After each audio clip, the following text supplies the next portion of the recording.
Ministre, pour la dernière réponse, vous avez 15 minutes.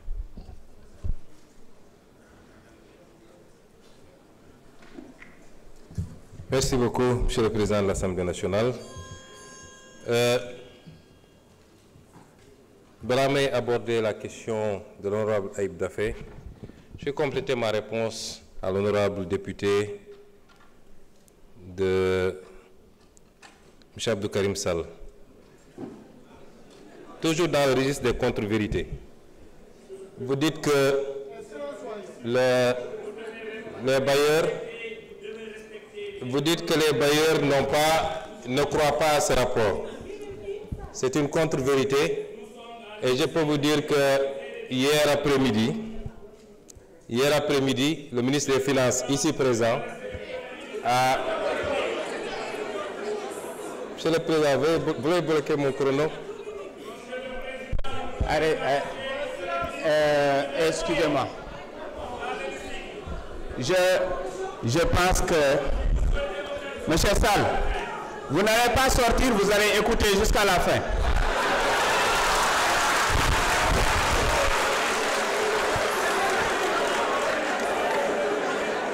Vous savez, Monsieur Sall,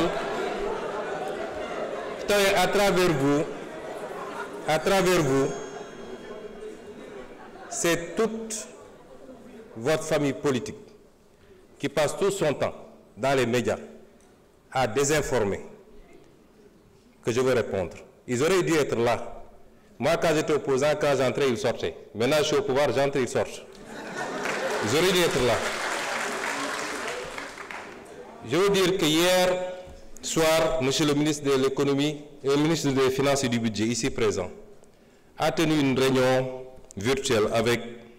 les investisseurs institutionnels internationaux du Sénégal. Il y avait plus de 350 participants. Vous dites qu'ils ne croient pas au rapport. Il ne faut pas dire des choses qui peuvent être contredites facilement. Le FMI sera là, la Banque mondiale sera là la semaine prochaine. Et vous serez rattrapés facilement. Ça n'en vaut pas la peine. Donc,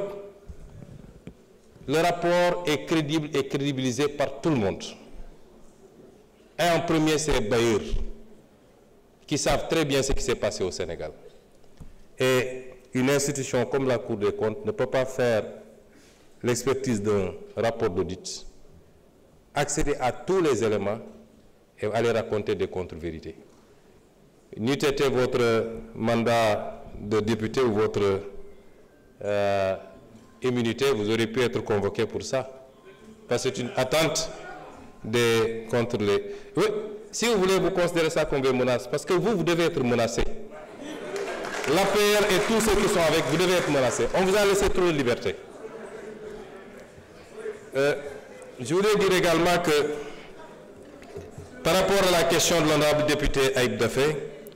je voudrais d'abord féliciter l'inspection générale des finances pour le travail qui a été fait sous la supervision du ministre des Finances. Je rappelle que c'est une obligation communautaire et interne, lorsqu'un nouveau régime arrive, de faire ce travail. Je voudrais me réjouir également de la qualité du rapport de la Cour des comptes. Ça a été lent, mais ça en valait la peine. Je voudrais ici m'incliner et rendre hommage à tous les patriotes de ce pays. Je voudrais leur rendre hommage. Qui se sont battus pour qu'on en arrive à ça. Ce n'est pas gratuit. Je veux leur rendre un hommage et leur dire qu'ils doivent être fiers de ce qu'ils ont accompli. Patriotes yépp laa wax nag ñi ne woon ci réseau yi ñi ne woon ci mbedd mi ñi ne woon ñi doon génne seen poche li taxoon ñuy xeex amoon yaqin ni réew mi ci góote lañ ko dugal loolu la ñu gis tey moo tax war nañu am fierté. C'est ça le patriotisme, c'est ça aimer son pays. Et c'est exactement le contraire de ce que vous êtes et ce que vous avez fait pendant ces 12 ans. Je voudrais rappeler que nous sommes toujours en harmonie avec nous-mêmes. Li xew bettuñu peut-être ampleur bi la ñu xalaatul woon 2018 en pré-campagne à Paris waxoon naa Sénégalais ni réew mi fi ñu toll ak ni ñuy endetté réew mi même 2024 bu ñu juumee ba jox Macky Sall beneen mandat même 2024 ki fiy toog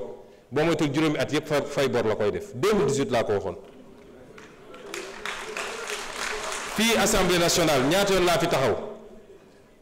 Amadou Ba ministre des finances Abdoulaye Daouda Diallo may leen tous vos chiffres sont faux wax leen Sénégalais yi dëgg ñaata yoon lañ ko wax fii tey lan moo feeñ kon lii bettuñu te dañoo def 2019 mars 2024 mais suñu remonté woon ba ci gannaaw ba mu gën a sori ñu gis ni yàgg na loolu nag lu tuuti la woon ci li ñu doon alerter Sénégalais yi yéen bëgg ngeen ñu gaaw dépasser étape bi ñu suul ko bu ci kenn waxati déet dañ ci wax lan moo andi lii mooy état buy dund lu ëpp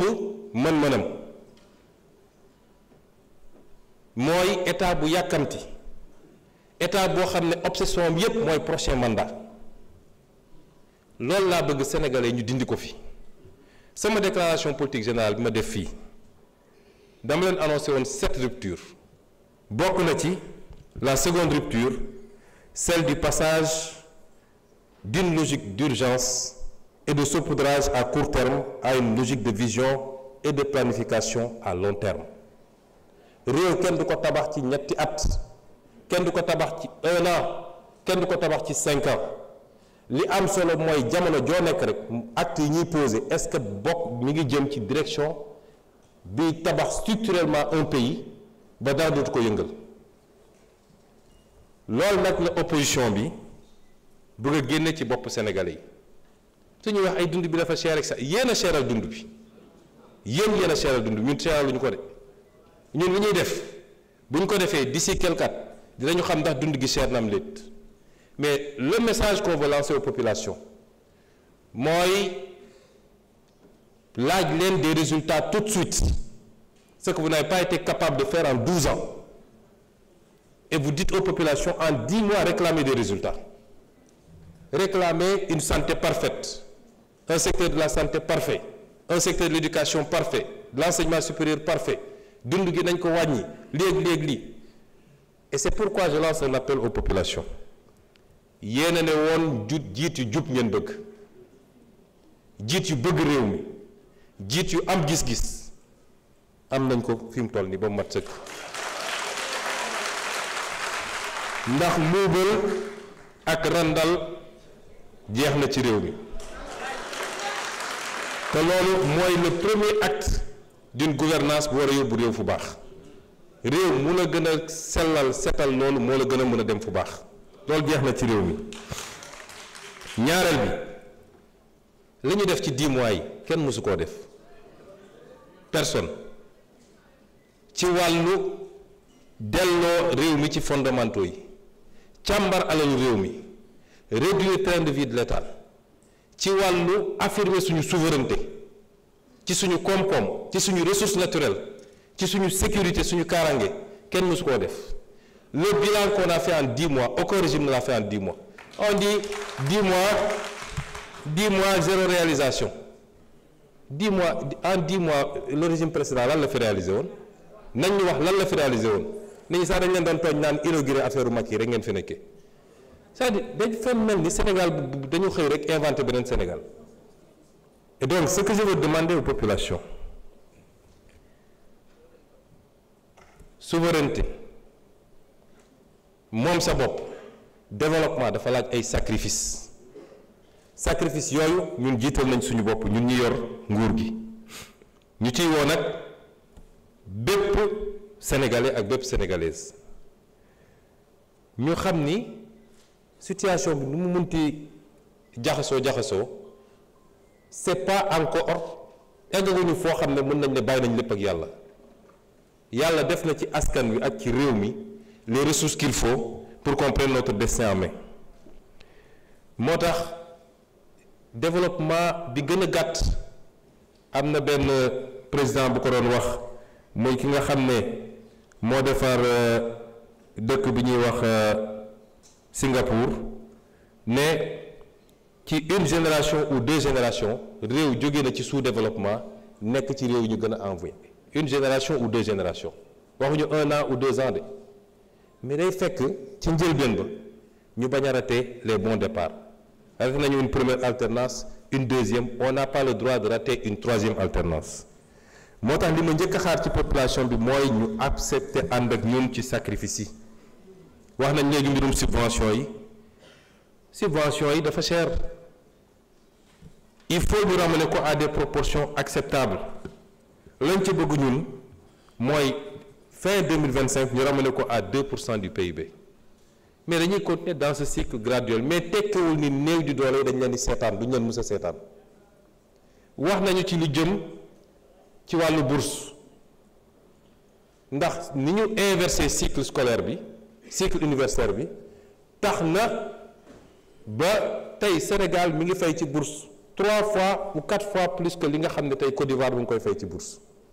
te ñëpp xam nañu Côte d'Ivoire moo ñu ëpp koom-koom foofu. Loi de finances 2025 bi projeté nañu bloquer l'enveloppe à 80 milliards là où la Côte d'Ivoire est à 25 milliards de bourse enveloppe li koy andi mooy ñu rationaliser léeg-léeg ñu attaqué ministre de l'enseignement supérieur dañ koy tooñ rek yu bëri pour ne pas dire presque lépp c'est pas lui mais tey mën nga am étudiant bu inscrit tey au mois d'octobre ne fay leen ma sama 10 mois tout de suite parce que c'est l'année scolaire c'est l'année universitaire yooyu il faut ñu accepter ni réew mënul doxee ci noonu sans compter les disparités yi am ak yeneen parce que baykat yaa ngi fi sàmmkat yaa ngi fi ñeneen a ngi fi il faut ñu dégager des marges pour pouvoir toucher l'économie réelle gis nga lii gars yi def ñun mën nañ ko def mënoon nañ ne 5 ans dafa gàtt ñu fàttali ko première alternance 7 ans la ñu amoon deuxième 7 ans ñun 5 ans la ñu am seen premier mandat 7 ans la woon ñun 5 ans la ñu am mënoon nañ ne 5 ans dafa gàtt suñu bëggee Sénégal yi renouveler ñu confiance qu'est-ce qu'on va faire nañu nëbb chiffres yi comme ñoom nañu laam-laame affaire bi daa di fexe ba naxanteeg bay ñu jox ñu xaalis bu bëri ñu tabax ñetti autoroute juróomi immeuble inauguré ay affaire gars yi ne wiiw Diomaye liggéey na mais ban impact la am ci économie ak lan la bàyyi fii ci bor ak ci déficit. Nous avons fait les choix exactement contraires à vous parce que nous ne pensons pas au prochain mandat nous pensons à la prochaine génération loolu mooy suñu différence. Et à partir de ce moment nous appelons tous les Sénégalais à ne pas suivre les sirènes de ceux qui ont détruit ce pays. Il ne faut pas suivre ces sirènes. Am ngeen li ngeen doon ñaan yàlla nañu ànd parce que jiit mu baax te amul une masse critique de Sénégalais qui comprennent et qui l'accompagnent mënul am résultat. Particulièrement la jeunesse parce que toute la contre-communication mooy fexe ba nërmal xelu jeunesse yi yéen leen faloon ñi ngi nii defuñu dara ñun on s'est inscrit avec vous dans un agenda est-ce que bi ñu toogee léegi les actes qu'on pose sont conformes ou pas jugez lañu par rapport à ça ndax suñu waxu démb wute naag suñu jëfu tey jugez ñu par rapport à ça mais bu leen nangu ñi yàq réew mi yàq ko yaxet tey ci bëri ci ñoom waroon taxaw di jàkkaarloo di layoo war leen wax naka la ñu war a doxalee réew mi ci les 20 prochaines années bu ñu ko defee rek njaaxum am ba tax nag may rassurer nag Sénégalais yépp parce que nous avons des choix à faire ce que nous avons fait yàlla dafa bëgg Sénégal en 2024 parce que ñii bu ñu toogoon dañuy xëy rek ñu ne Sénégal banqueroute na comme li xewoon Grèce li xewoon Argentine insolvabilité dette bi c'est pas soutenable viabilité jeex na ñu nekk ci situation boo xam ne foofu la ñuy imposer nag ajustement mais ñun li ñu def nii démb monsieur le ministre bi mu paree réunion avec les bailleurs qu'est-ce qu'ils ont dit même les obligations du Sénégal remonté na démb demal nga vérifier ko pourquoi mu remonté parce que les gens ont salué l'exercice de vérité benn et deuxièmement ils ont apprécié les mesures que nous sommes en train de prendre te ñun duñu xaar ku ñu wax lu ñu def man première fois ma recevoir FMI laa la ne vous n'aurez plus à nous dire ce qu'on doit faire parce qu'un pays qui se respecte n'attend pas qu'on lui dise ce qu'il doit faire ñun ñooy def suñuy réforme ñun ñooy jël suñu responsabilité et c'est pourquoi je voudrais dire aux Sénégalais que nous avons un choix à faire et ce choix il est très simple soit rompre